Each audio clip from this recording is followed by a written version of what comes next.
guys, so welcome back to my YouTube channel. So sorry I haven't been recording for the last couple of months. I've actually been really busy.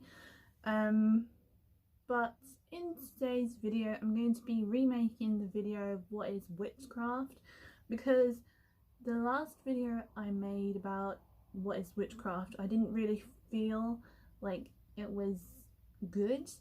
Like, I'm trying to make a better impact in my editing and in my speech of what I produce to you guys, so that it makes sense. But yeah, so today's video is going to be called What is Witchcraft? So make sure you grab some refreshments or a notebook and pen if you want to take notes, because if you're a beginner like I was, like, you're going to want to take notes just because, like, it can help you in the long run. But other than that, make sure you like today's video, make sure to like, subscribe and comment, and let's get on with the video. So, what is witchcraft? Witchcraft or witchery is a practice of magical skills and abilities and exercises. So what that means is, for the skill side, is basically gathering all the ingredients, stones, crystals, incense, candles, etc., oils, whatever you need to use for a spell, and then actually creating the spell as you go along. The abilities side of things is basically like what you're going to achieve out of this spell and the abilities that you will receive after it. The exercise is basically the gathering of the spell and the ritual, whatever you want to do or whatever you are performing. So yes, performed by practitioners and groups believed or beliefs in witchcraft. So there is a thing that witches do tend to do, which is they tend to get together with a group of witches, like other witches, and basically the other group of witches is called a coven. Now, in a coven, what they do is they basically do the ritual or spell together to help and bring bigger outcomes, which lead to bigger success in their lives. Some people like to perform in covens and some people like to perform alone. Personally, I'm probably going to perform alone, but then when I get older, I kind of want to perform with a coven. But I live in such like a small town, I don't think there is a coven where I live, which is really gutting, really, because I could meet so other different witches. And honestly, like, I have witches connected and linked into my family, but that's just like not the same. It's the same, but it's not, because you don't really see them all the time. And if they're witches that are like were in your family and not anymore, and you don't really talk to them anymore, then it's just like, the heck sort of thing. But I still practice witchcraft because I feel it's going to like help me out so much within my life with growing up and everything. So yes, so some people like to perform in groups and others like to perform alone, depending what is comfortable within you. So yeah, groups socially, like cultures and individuals, often practice the framework individual magic worldview. So what that basically means is some people like to like perform live, so like on YouTube and stuff with other people, or they just like to perform on TV for some reason. But like, honestly, in my point of view is that if you're true in like your magic, why would you want to like show it to the world? You know, it's your own secret thing, which is why it's called secret, because it's basically a secret. But it's basically whatever like people feel comfortable with. it is often occupied as a religion, divinatory, or a medical role. So the religious side of things would be the Wicca side of magic. Wicca is completely different to witchcraft, as it resembles different things and you're basically playing with different things in that magical role. Whereas divinatory is basically using stuff like your wand, runestones, spirit rods, or dowsing rods as some people call them, and even pendulums and spirit boards and stuff like that.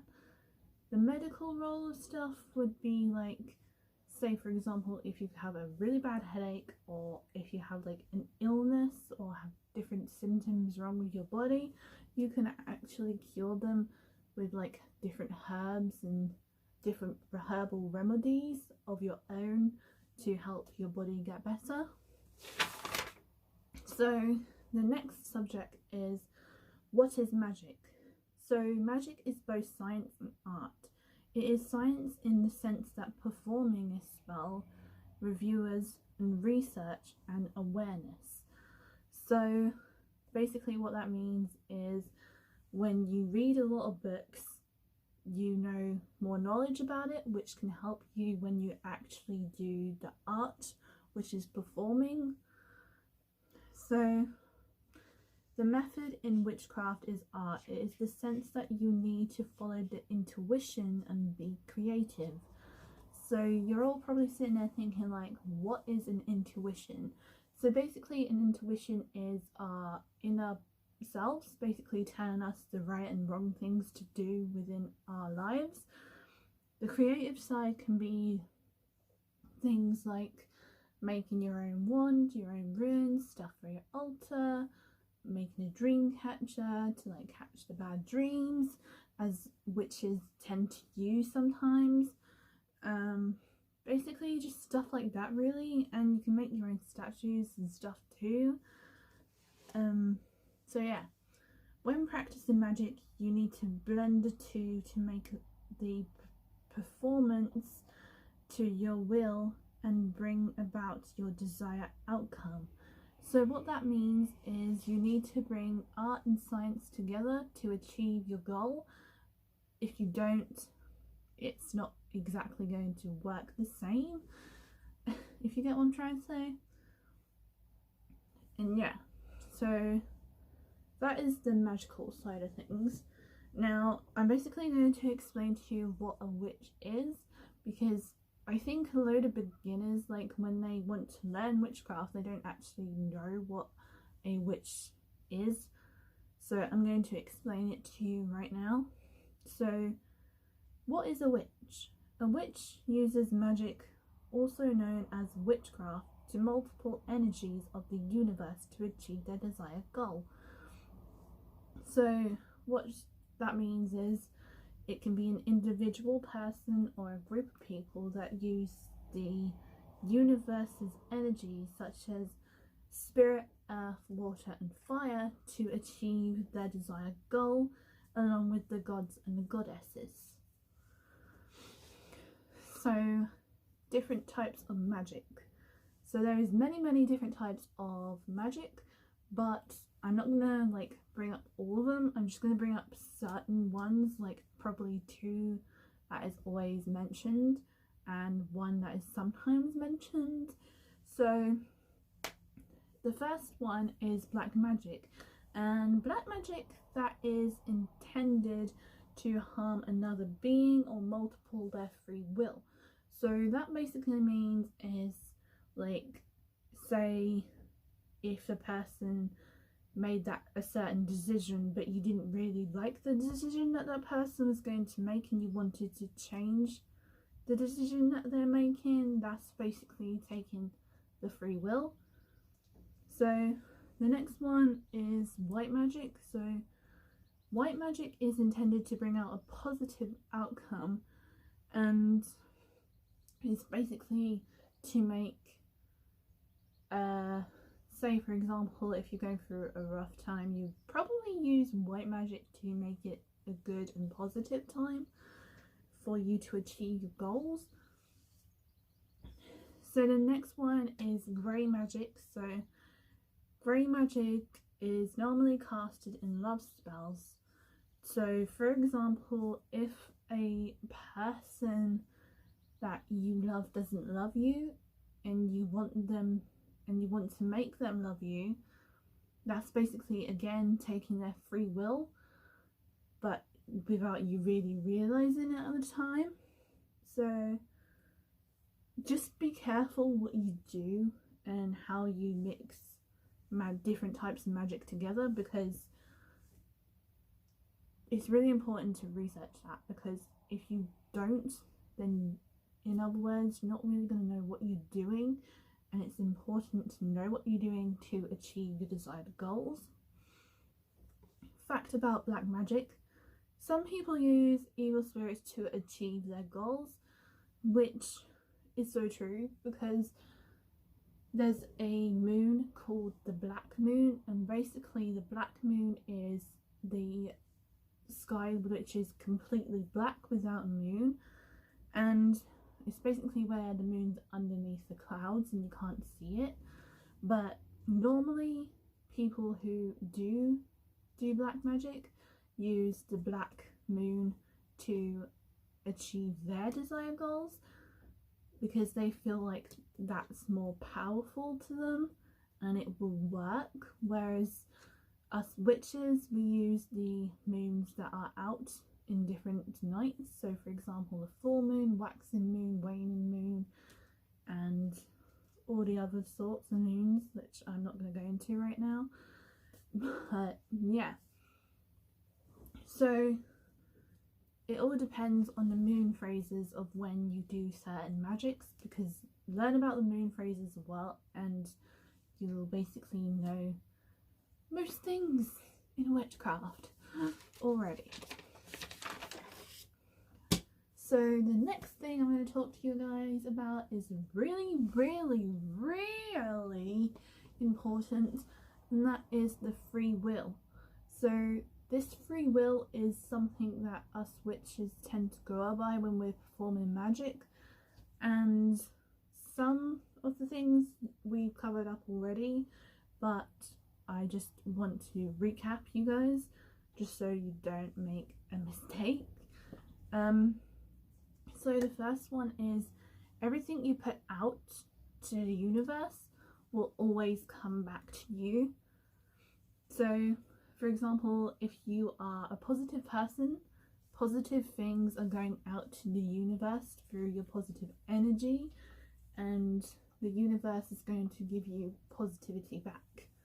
So happy days, like things that you want to succeed, and the universe is going to be like, oh yeah, let's make that girl succeed in life.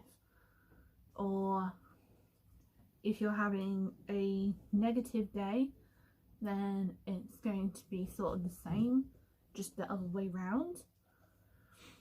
Everything you do has an impact on your life. So that kind of links on with the putting into the universe sort of thing. So if you're like doing a spell and it's a positivity spell, then positive things are going to happen to you. But if you're doing a spell and you're feeling negatively, then that's going to affect your spell as well. Do whatever you want as long as you harm no one. So by harming no one, they're basically saying don't go around killing people, just throw out a spell. So if the spell says you need bones or some shit, don't do that, because number one, it's against the law. 2, you can get yourself in very much trouble. And 3, you're not a psychopath, okay? You're not a psychopath serial killer, so don't do that shit. Or you basically, or for the nicer side, don't use other people's free will, because they have the right to choose their own individual intentions on what they want to put out into the universe and what they want to bring back to them, as much as we do. and so forth. So yeah, that's all I'm going to teach you guys today.